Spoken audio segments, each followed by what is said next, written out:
Hi friends, my name is Sam and I'm one of your LAs for the semester. And today we're going to be doing the waffle chart activity. So if you want, you can follow along in your orange books. We're going to be starting on page 19. So the waffle chart is a type of icon array. And we've practiced this already with the example that Dr. Maxey did on Friday with the apples. But essentially, it's a good way to show parts of a whole. And the waffle chart is especially good for data that's on the scale where the whole is on the scale of like 10, 100, 1000. Especially great for percentages with it being so conducive to things on the scale of 100. But yeah, so we're going to be working on that today. Feel free to gather some data. Like I said, I think percentages are something pretty easy to work with. I'm going to paste my data here. So I just did the percent vaccinated for COVID within each state. By all means, you don't have to do something with 50 data points. But as long as you have like a list to choose from, maybe around like 10, could do more, could do less. You don't have to cite it, but do something that sounds interesting to you. And feel free to pause this and go ahead and get that data right now. But yeah, once you have your data, we're going to make the basis for our waffle chart. And we're going to be doing this in row 2 through 11 and columns B through K. So I'm just going to highlight this. This is going to be our waffle chart. But if you're making a waffle chart, it looks a little distorted with it being skinny little rectangles. So we're going to make them into squares. Your orange book says that you can resize all of the squares at once by like dragging down here. For me, that doesn't work. It just does one at a time. So another way you can do that is go to Format, Row Height. I usually do about 45. That makes some pretty good squares here. And while I'm at it, I don't know if this is a hot take or not. I really hate this font so much. So I'm going to go up to here and Command A to select all, and then change it to something that I don't hate, such as, let's see, I like Franklin Gothic. So we'll do that one. That looks better to me. Do something that looks good to you, as long as it's legible. Of course, with data visualization, legibility is very important to us. So yeah, now we have a good basis. And we're going to learn how to make a drop-down menu from which you can select your data. So I'm going to click over to the side, just as long as it's not in the B through K, 2 through 11 area. So N4 feels good.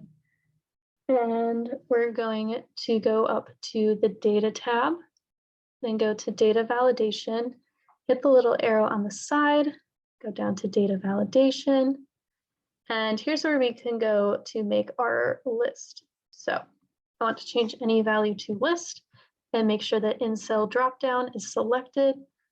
And then we're going to get our source data. So we click on the little arrow on the side here. I scroll down. And at this point, I'm just going to be selecting my independent variable. For me, that is my states. So I have all my states. I'll press enter and hit OK. Now, if we go back up to where that was, we can see our little arrow on the side of our cell. If we click that, amazing. We have our whole entire list of states. So I don't want to lose this little box here. So I'm going to label it, select state. Cool. And now we want the number to pop up below the state that corresponds with it. So in order to do that, we can do something that's called a VLOOKUP formula. And like any formula, we start with enter, then we do VLOOKUP, open parentheses. And so we want it to look up the value of the state or whatever data you're using. but it's the cell right above. So I'm going to click that, add a column, then it says table array. So I'm going to scroll down and get all of the data from my table, both columns. So for me, that is all the states and their percentages associated with them. So we have that highlighted, then just press press comma. Then we're going to do column index number, which is 2 because we have 2 columns, and the percentages are in the second column. Then we're going to do another comma, and then we want false because we want it to be an exact match to the percentages from our data set. We don't want it to be approximate. Then we're going to close our parentheses and press enter. So as we can see, our formatting is a little weird because it's a percentage. So if we just go back to the home tab and change it from general to percentage, it should be cool. So we have Connecticut selected right now. And let's double check that that worked. So here we see 76.2 and 76.2. That looks good. Let's see where we're at in Tennessee. 52.5. Ouch. We need to raise that number a little bit. Yep, 52.5. Cool. So it looks like our formula worked. And yeah, now no matter what we select up here, it will bring our matching data. So how do we want to visualize this? Let's get back to the waffle chart itself. So we're going to start in our top left corner of our waffle chart. For me, that is cell B2, and we're just going to type 100%. Then we're going to go over to the right one cell in C2, and we're going to hit enter. Nope, not enter, equals.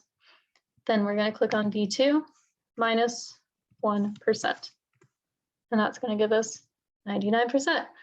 But it's really important you include this percent. Sometimes I forget it, but if you just do 1, it's going to give you 0 because it's thinking you're saying like 1 as in 100%, but you just want 1%. So now that we have this little formula, we can drag it out with the bottom right corner all the way through K.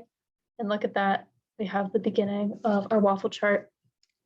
So to fill this in for the rest of it, we're going to do equals 100 minus 10%. And then we get 90.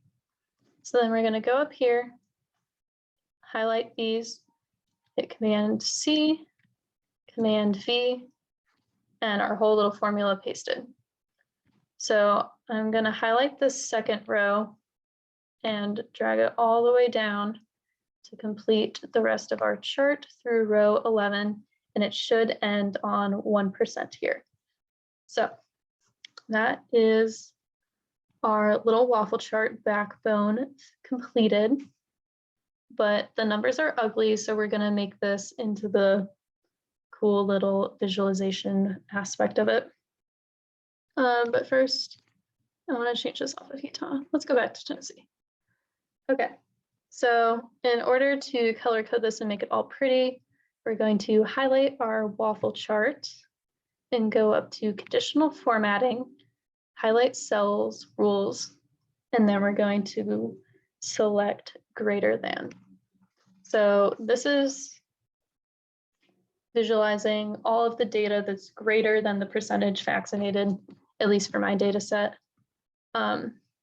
So we want to kind of make this section of the graph go into the background because we want the thing to stand out to be the actual percentage that is vaccinated. So, I mean, that might depend on what you are trying to visualize. Maybe you do want to show, you want to like highlight what's above the value that you're like referencing. So it's a little flexible with that. But to get back to our formatting, we're going to hit our source button and we're going to do the cell with our dependent variable.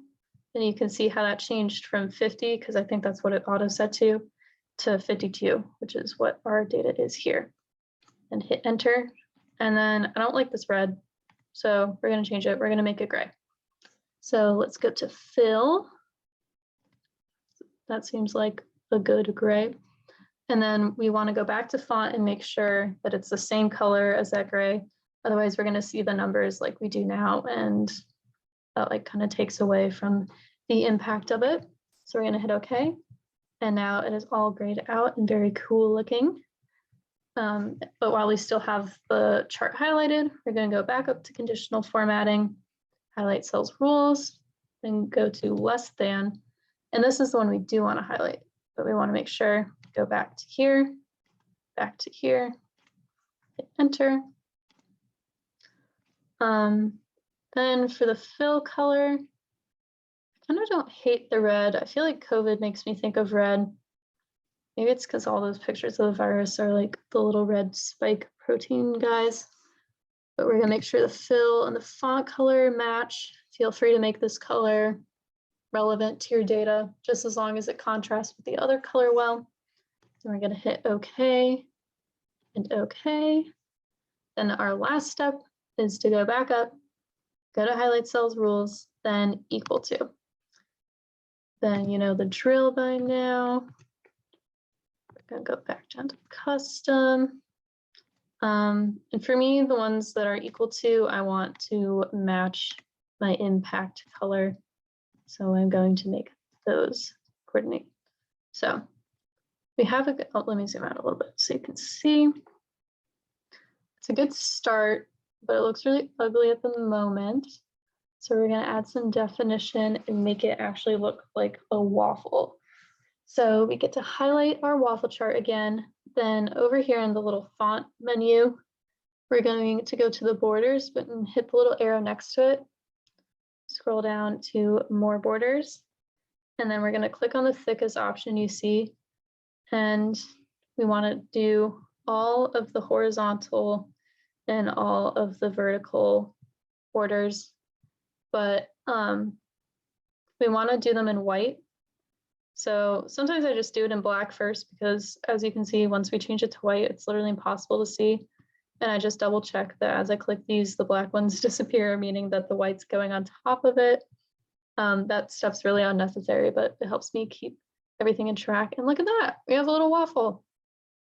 So in order to make it easier to like screenshot and transfer this graph, I'm going to fill all of the bordering rows and columns in white, just so you don't get those annoying lines in your screenshot. And then I'm gonna make this top row a little bit bigger. I'm gonna hit equals. I want it to reflect that number, but I don't want that many zeros in either of those. And then I'm gonna do equals again, and I want it to correspond with the state. And let's change this so that it matches our color and looks cool. And let's make it bigger. Okay, yeah, if I do 18, it makes the first column not the same width. So let's do 16. But yeah, that's our waffle chart completed.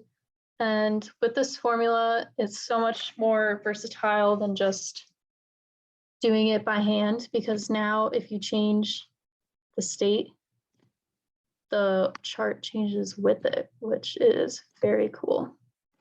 So yeah, play around with it, find some data that looks interesting to you, and good luck.